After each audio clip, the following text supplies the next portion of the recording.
कहानी की शुरुआत होती है मुंबई से, जहां हमें देखने को मिलता है कि कैसे एक बवंडर तूफान सब कुछ उड़ा कर ले जा रहा है। उसी में एक लड़का है जो अपने कुत्ते को ढूंढ रहा है। वो उसका सबसे अच्छा दोस्त है, लेकिन जैसे हालात बन चुके हैं अब उसका मिलना मुश्किल है। सब कुछ खत्म हो गया है एक ही झटके में।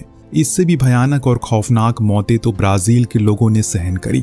जब वो लोग आराम से बीच किनारे गर्मी में मजे ले रहे थे तो उसी समय समुंदर से उठी एक हवा उनकी तरफ आने लगती है। पहले उन्हें लगा शायद बारिश का मौसम होगा, लेकिन ये उनकी मौत थी। समुंदर से उठी वो हवा खून जमा देने वाली ठंड से भी ज्यादा थी और लोग खड़े खड़े जमना शुरू हो जाते हैं। किसी को कुछ भी समझ नहीं आ रहा है कि हो क्या रहा है। एक लड़की जो खुद की जान बचाने के लिए दूर भाग रही है, उसके पीछे एक उड़ता हुआ प्लेन आकर गिर गया जो बर्फ में जमकर शीशे की तरह टूट जाती है। उसके टुकड़े हर जगह फैल गए। दरअसल ये दौर है 2019 का, जब दुनिया के हर हिस्से में कयामत बरस रही थी। जहां से सुनामी नहीं आई तो वहां पर सूखा पड़ गया, जहां सूखा नहीं पड़ा तो वहां इतनी ठंड पड़ गई कि लोग खड़े खड़े जमने लगे। कहीं पर खून खौला देने वाली गर्मी थी तो कहीं पर खून जमा देने वाली ठंड। पूरी तरह से अब ये समझ में आने लगा है कि रहने लायक अब एक जगह नहीं बची है। इसी बीच 27 देश आगे आए जिन्होंने यूनाइटेड नेशन में मीटिंग रखी। इन 27 देशों ने इस आपदा को झेला, जिसमें भारत भी होता है। सभी ने अपनी बातों को रखा, फिर आपसी सहमति से एक फैसला लिया। सभी देशों ने अपने सबसे होशियार और काबिल साइंटिस्ट की टीम बनाई और उस टीम का लीडर होता है टोनी हैंस। इन लोगों ने मिलकर एक फैसला लिया, वो एक ऐसी चीज बनाएंगे जो इन सभी आपदाओं को आने से रोकेगी। ये आविष्कार किसी चमत्कार से कम नहीं था। दरअसल ये एक सैटेलाइट थी जो इन 27 देशों ने मिलकर बनाई थी। उन्हीं देशों ने अपनी सैटेलाइट को इसमें जोड़ा था, जिसका नाम था टचवुड। ये कोई मामूली सैटेलाइट नहीं थी, बल्कि इसका काम था किसी भी आपदा को रोके। सिर्फ यही नहीं, अगर किसी भी देश के ऊपर कोई ऐसी कयामत आने वाली हो तो पहले से वो भाप कर उसे खत्म कर दे, या फिर ये सैटेलाइट उसे रोकने की क्षमता रखती है। और जब ये बनकर तैयार हुई तो इसे सभी से सहमति से अंतरिक्ष में भेज दिया जाता है। कहानी आगे बढ़ती है और 2 महीने बाद जापान के टोक्यो शहर में बवंडर घातक रूप लेता है। लेकिन इस आपदा में किसी को नुकसान नहीं पहुंचा, क्योंकि इसे रोक दिया था टचवुड ने। इस चीज से पूरी दुनिया खुश थी और ये सच में उन सभी के लिए एक वरदान था। जहां पूरी दुनिया खुश थी तो वहां अमेरिका इस चीज से गुस्सा था, क्योंकि टोनी ने बिना डिपार्टमेंट से पूछे टचवुड को एक्टिवेट कर दिया था, जैसे कि सारा क्रेडिट उसे चला जाता और कोई भी अमेरिका की तारीफ नहीं कर रहा था। इसीलिए आज उसे एक मीटिंग के लिए बुलाया गया, जहां पर काफी नामी अधिकारी मौजूद थे। टोनी जब अंदर पहुंचा तो वहां पर कमेटी बैठी थी जिसके कंट्रोल में ये सैटेलाइट आती है। हेड टोनी पर काफी गुस्सा थे, क्योंकि उसने उनकी इजाजत के बिना ये काम किया। उन सभी का कहना था कि वो टचवुड के राइट्स उन्हें दे दे, ऐसा इसलिए ताकि अमेरिका उसे नासा को बेच सके, फिर उसे भारी मुनाफा कमाए। पर टोनी इनकार कर देता है। उसके पास ही पूरे राइट थे, क्योंकि 90% सैटेलाइट जो प्रोग्रामिंग लगी हुई थी वो उसी के द्वारा बनाई गई थी और वो किसी तरह से अब इन लोगों के सामने झुकने वाला नहीं है। वो साफ साफ कहता है कि उसने ऐसा इसलिए किया क्योंकि उसे लाखों लोगों की जान बचानी थी। अगर वो ऑर्डर के लिए रुकता तो लाखों लोग न जाने कब मर जाते। लेकिन कमेटी को उसकी बात से कोई फर्क नहीं पड़ता। उन्हें तो सिर्फ वो राइट चाहिए थे। उस मीटिंग में मैक्स भी मौजूद था, जो जैक का छोटा भाई था, जो उसे मैसेज करके चुप रहने को बोलता है। पर टोनी झुकने वालों में से नहीं है। उसने डट के सारे सवालों का सामना किया, हालांकि इसके लिए उसे भारी खामियाजा भी भुगतना पड़ता है। कमेटी ने फैसला किया कि अब वो पूरा कंट्रोल ले लेंगे, उसे इस प्रोजेक्ट से बाहर निकाल देंगे। इससे हर कोई हैरान था कि टोनी ने सब कुछ बनाया था, अब उसे ही बाहर का रास्ता दिखाया जा रहा है। पर अमेरिका अपनी चाल चल चुका था। टोनी सब कुछ हार चुका था। वो उठकर मीटिंग से बाहर आया, जहां उसके भाई मैक्स ने उसे बोला, अगर तुम चुप रहते या फिर माफी मांग लेते तो आज ये नौबत नहीं आती। टोनी अपनी भाई के इस बात से काफी हैरान था, लेकिन बाद में उसे पता चल गया कि आखिर वो ऐसा क्यों कह रहा था। दरअसल मैक्स अपने बड़े भाई की इस कामयाबी से शुरू से ही जलता था। वो नहीं चाहता था कि उसका बड़ा भाई उसकी पोस्ट पर हो, एक ऊंची पोस्ट पर हो। इसीलिए उसने सेक्रेटरी और गवर्नमेंट दोनों इन लोगों को टोनी के बारे में भड़काया और उनके कान भर दिए, जिसके कारण उन्होंने गुस्से में आकर यह फैसला लिया और बाद में अब उसे ही टोनी की पोस्ट दे दी। जब टोनी ने यह जाना तो उसके पैरों के नीचे से जमीन खिसक गई। अब वो उसे मार भी तो नहीं सकता, वो भाई है उसका। इसी तरह से 3 साल बीत जाते हैं। कोई बवंडर, कोई सुनामी, कोई भूकंप, कुछ नहीं आया, जिससे इंसानों को एहसास हो गया कि पृथ्वी अब हील हो चुकी है। उन्होंने जो कदम उठाया था वो सब कारगर साबित हो गए। लेकिन एक दिन कुछ बहुत ही अजीब हुआ जो सभी के समझ से परे था। यूनाइटेड नेशन की टीम को काबुल के गांव से खबर मिली, वहां कुछ हुआ है। पूरी टीम वहां पहुंची। अफगानिस्तान के तपते रेगिस्तान को पार करके ये लोग उस गांव में पहुंचे जहां का तापमान 50 डिग्री होना चाहिए था, लेकिन अभी वहां माइनस में तापमान है। जी हाँ, पूरे गांव के ऊपर बर्फ की बारिश हुई, जिससे जो जहां खड़ा था वहीं जम चुका है। लोगों की खड़े खड़े मौत हो गई। कैप्टन इस मंजर को देखकर हैरान थे। भला ये कैसे मुमकिन हो सकता है? आसपास सोल्जर ने जब छानबीन की तो पता चला कि ये कल रात ही हुआ है क्योंकि बर्फ अभी ताज़ी थी। फौरन प्रेसिडेंट को वीडियो बनाकर भेज दी गई। जब कैबिनेट ने इस वीडियो को देखा तो उनके भी होश उड़ गए। उन्हें लगा शायद सैटेलाइट में किसी तरह की कोई गड़बड़ी आ गई है जिसकी वजह से वो काम नहीं कर सकी। अमेरिका के ऊपर अब सभी की नजरें हैं क्योंकि वो ही इस सैटेलाइट के मालिक हैं।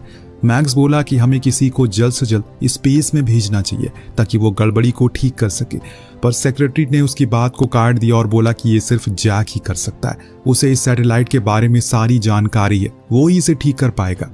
लेकिन खुद सरकार ने उसे निकाला था तो वो उसे वापस कैसे लाएंगे। मैक्स इस चीज की जिम्मेदारी लेता है और वादा करता है कि वो किसी भी कीमत पर उसे वापस लेकर आएगा। बाद में हम देखते हैं कि वो अपने भाई से मिलने गया। उसे बोला कि उसे उसकी जरूरत है, वो टीम में वापस आ जाए, लेकिन वो उसकी बात शुरू होने से पहले साफ इनकार कर देता है। अब उसका बर्ताव अपने भाई के प्रति बिल्कुल बदल चुका था। जब से उसने वो चाल चली थी तब से वो उसे नफरत करने लगा है। लेकिन मैक्स उसे अपनी बातों के जाल में फंसा लेता है। उसका कहना था टचवुड में खराबी आ चुकी है और उससे कुछ लोग भी मारे गए, लेकिन अभी तो ये शुरुआत है। अगर इससे ज्यादा लोग मारे गए तो पूरी जिम्मेदारी तुम्हारी ऊपर आएगी क्योंकि तुमने ही इसे बनाया था। टोनी सोच में पड़ गया, पर दिल पर पत्थर रखकर बोला कि ठीक है, मैं आऊंगा। वहां दूसरी तरफ अमेरिकन गवर्नमेंट ने भारत को इसरो से मोहम्मद हबीब नाम के एक साइंटिस्ट को इस खराबी को चेक करने के लिए भेजा।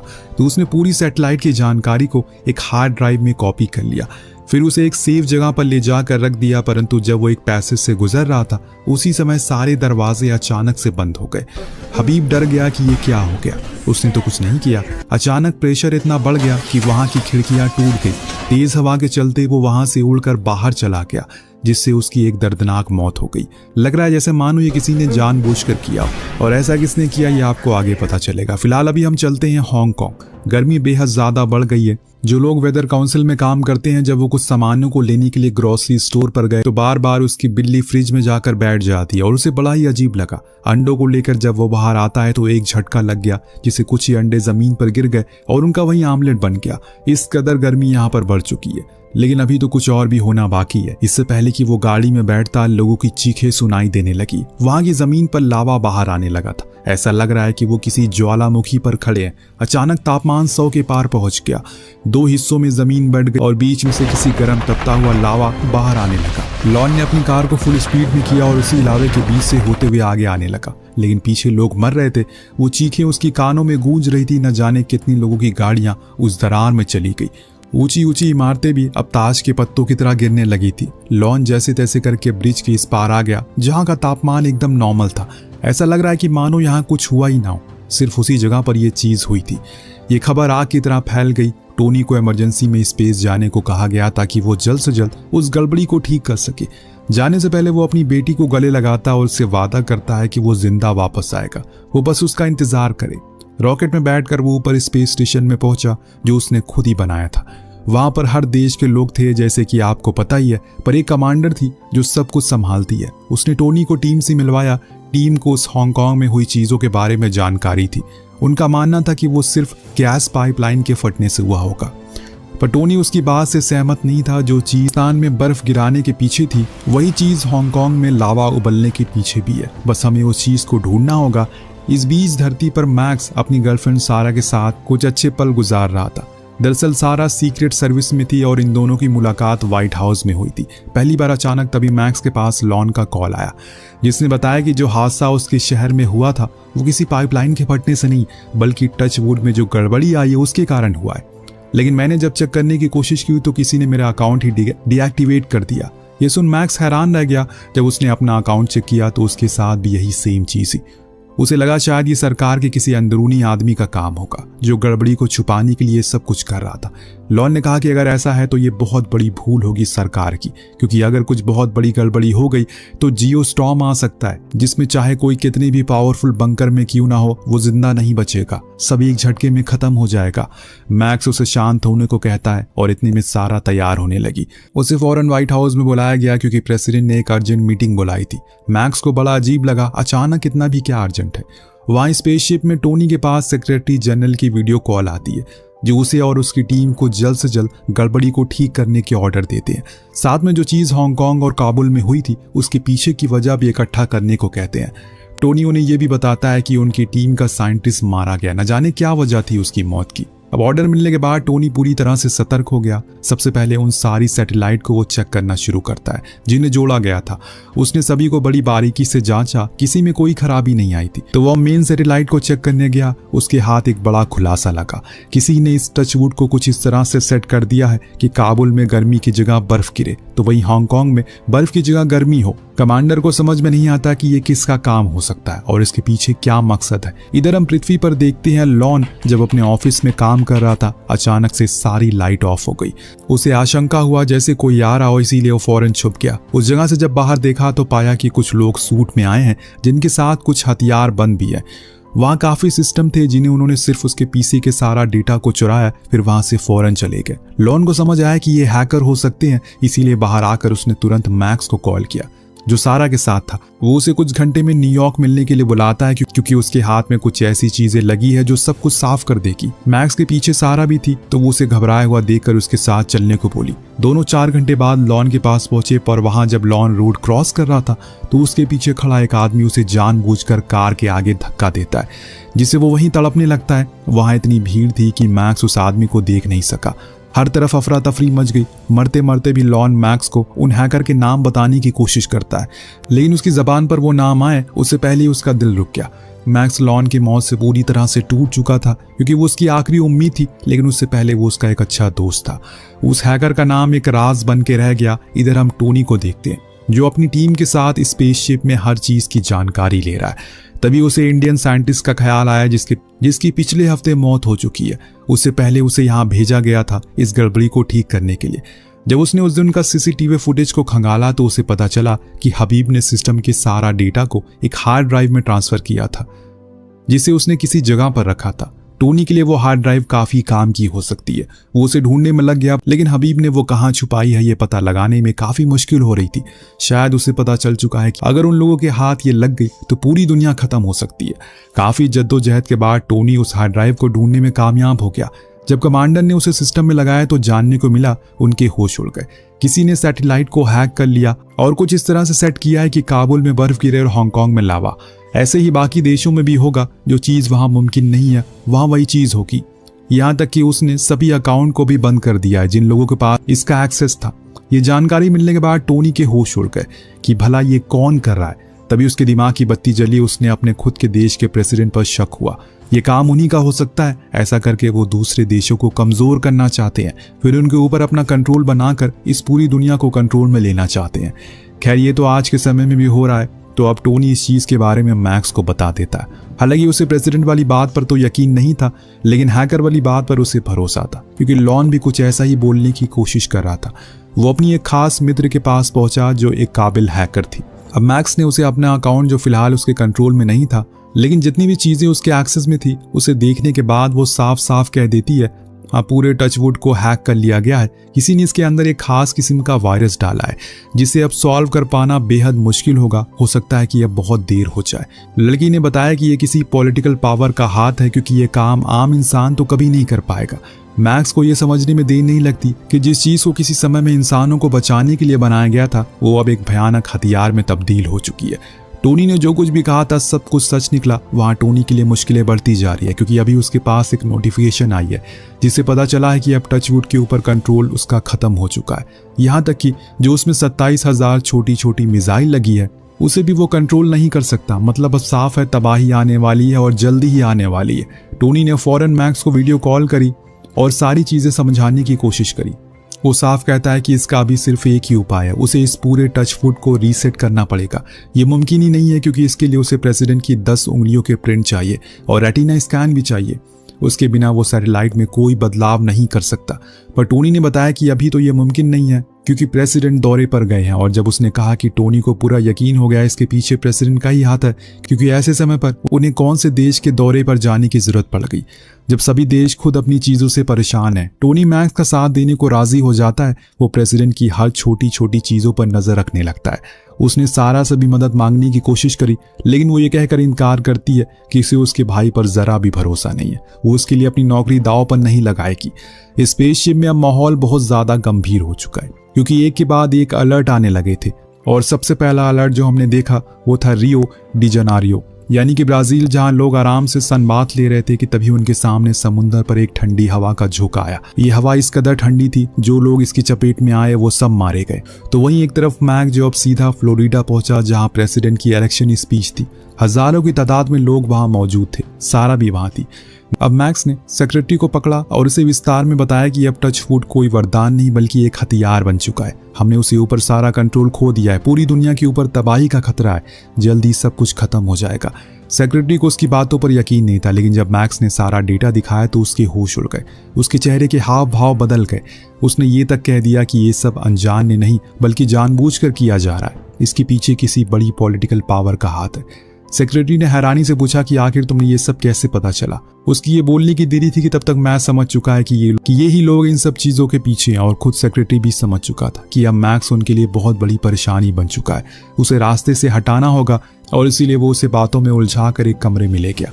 अब तक मैक्स भी समझ चुका था वो लोग उसे मार देंगे, इसलिए उसने बड़ी चालाकी से खुद के रूम में बंद कर लिया। सेक्रेटरी उस पर गोली मारता है, लेकिन वो रूम से तब तक बाहर आ चुका था, जब तक वो खुद थक कर वहां से चला ना गया। तो इधर सारा के पास मैक्स पहुंचा और उसे सारी सच बताई। कहा कि ये जो कुछ भी हो रहा है उसके पीछे प्रेसिडेंट नहीं, उनका सबसे करीबी आदमी है, जो कि है सेक्रेटरी। वो किसी भी तरह करके प्रेसिडेंट को मारकर खुद उनकी कुर्सी पर बैठना चाहता है। अब सारा को यकीन हो जाता है, इसीलिए वो जाकर उस हॉल में हवाई फायरिंग करती है, जिससे कि पल भर में वहां का माहौल बदल गया। वो एक सीक्रेट सर्विस की ऊंची पोस्ट पर थी, इसीलिए उसकी सारी जिम्मेदारी थी प्रेसिडेंट की सेफ्टी। वो उन्हें वहां से बाहर निकालकर पार्किंग में खड़ी एक टैक्सी में बैठा देती है। उनके साथ मैक्स भी था। रास्ते में वो प्रेसिडेंट को सब कुछ बता देता है, जो जानकर वो खुद हैरान थे। इस बीच मौसम अब बड़ी तेजी से बदलने लगता है। आसमान में बिजलियां कड़क रही थी, जो इस बात का संकेत थी अब जियो स्टॉर्म आने वाला है, जो सब कुछ तबाह कर देगा। जब डेकॉन को पता चला कि मैक्स और सारा को लेकर भाग गया, तो उनका पीछा वो अपने आदमियों को लगा देता है। इधर टोनी मेन सैटेलाइट पर मौजूद जितने भी लोग होते हैं उन्हें जल्दी से दूसरी सैटेलाइट पर जाने को बोलता है, क्योंकि टचवुड अब किसी भी समय फट सकती है, क्योंकि उसने ऑटो जनरेट कर दिया है। तो अगर जियोस्टॉर्म जैसी कोई चीज आएगी तो टचवुड खुद ब खुद फट जाएगी। इस हलचल के दौरान उसे पता चल जाता है कि ये वायरस किसने डाला।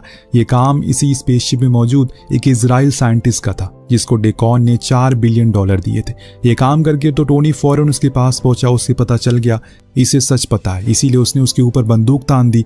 दोनों के बीच में लड़ाई होने लगती है। टोनी ने उससे पूछा कि भला तुमने क्या मिलेगा करोड़ों लोगों को मारकर।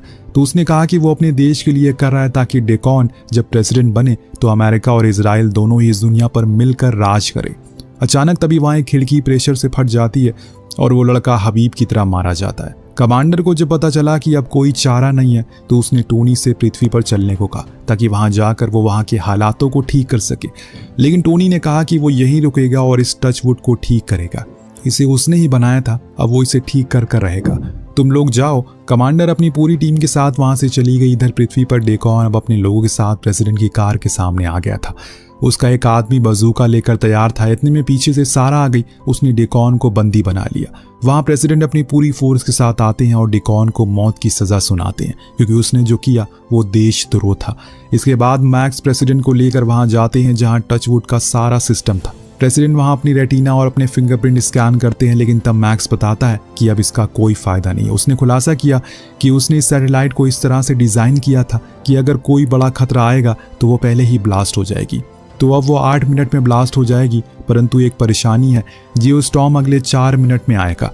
कमांडर ने भी स्पेसशिप को नहीं छोड़ा। दोनों मिलकर टचवुड को ठीक करने में लग गए।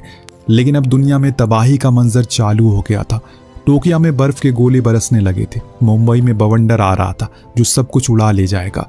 रशिया में अफगानिस्तान जैसी गर्मी पड़ने लगी, तो वहीं दुबई में अब भयानक सुनामी आने लगी। जहां पूरा रेगिस्तान था, वहां पानी का सैलाब है। वहां ऊपर अंतरिक्ष में अब टचवुड पूरी तरह से टूटने लगी थी। टोनी और कमांडर फौरन एक कैप्सूल में बैठकर दूर हो जाते हैं, जिनके दूर जाते ही पूरी सैटेलाइट ब्लास्ट हो जाती है। पृथ्वी पर मौजूद सभी को लगता है कि वो मारा गया, लेकिन वो अर्थ के करीब आ रहा था। टचवुड के फटते ही जियोस्टॉर्म रुक जाता है। पानी अपने आप घटने लगते हैं। मुंबई में भवंडर रुक गया और उस लड़के को उसका वो कुत्ता भी मिल गया। ब्राजील में भी चीजें शांत हो जाती हैं। ये सब कुछ उस वायरस के कारण हुआ था, जिसके कारण वातावरण में छेड़छाड़ हुई थी। लेकिन अब सब ठीक हो चुका है। लोग खुश थे क्योंकि वो बच गए। टोनी भी उस कैप्सूल की मदद से धरती पर वापस आया, जिसे देखकर हर कोई खुश था। प्रेसिडेंट उसे दोबारा से हेड बना देते हैं। अपने भाई को जिंदा देखकर मैक्स बहुत खुश होता है। उसे गले लेकर अपनी सारी गलतियों की माफी मांगता है। टोनी ने प्रेसिडेंट से भी माफी मांगी कि उसने उस पर शक किया। कहानी इसी दिश के साथ खत्म हो जाती है। दोस्तों, आज नहीं तो कल कभी न कभी कयामत आएगी और तब ना ही इसे अमेरिका रोक पाएगा और ना ही भारत। चाहे कितनी भी ताकतवर इंसान क्यों ना हो, मौत उसके दरवाजे पर दस्तक जरूर देगी। तब तक के लिए अपने कर्मों को सुधारना है ताकि मरने के बाद ज्यादा तकलीफ ना हो आपको। कहानी इसी के साथ खत्म होती है। तो आपको कहानी कैसी लगी हमें कमेंट करके जरूर बताएगा। मिलते हैं अगली वीडियो में। Thank you so much watching. Peace out.